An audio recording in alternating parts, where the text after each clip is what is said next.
మరో breaking news చూస్తున్నాం. జాతీయ రహదారుల విస్తరణ అభివృద్ధిపై ఇవాళ సీఎం రేవంత్ రెడ్డి సమీక్ష నిర్వహించనున్నారు. జాతీయ రహదారుల పనులకు రాష్ట్ర ప్రభుత్వం తరపున అవసరమైన చర్యలు చేపట్టే విషయంపై ఈ సమీక్షలో చర్చించనున్నారు. ఎన్హెచ్ఐ ఉన్నతాధికారులు మంగళవారం సీఎంను కలిశారు.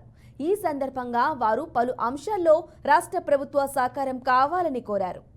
NH 163లో మంచిర్యాల, వరంగల్, ఖమ్మం, విజయవాడ కారిడార్ నిర్మాణానికి భూములు అప్పగించాల్సి ఉందని సీఎంకి తెలిపారు. NH 63లో ఆర్మూరు, జగిత్యాల, మంచిర్యాల రహదారికి భూసేకరణ కోసం ప్రజాభిప్రాయ సేకరణ చేపట్టాల్సి ఉందని చెప్పారు. ఇక NH 563లో వరంగల్, కరీంనగర్ రహదారి నిర్మాణానికి చెరువు మట్టి, ఫ్లై యాష్ కావాలని పేర్కొన్నారు.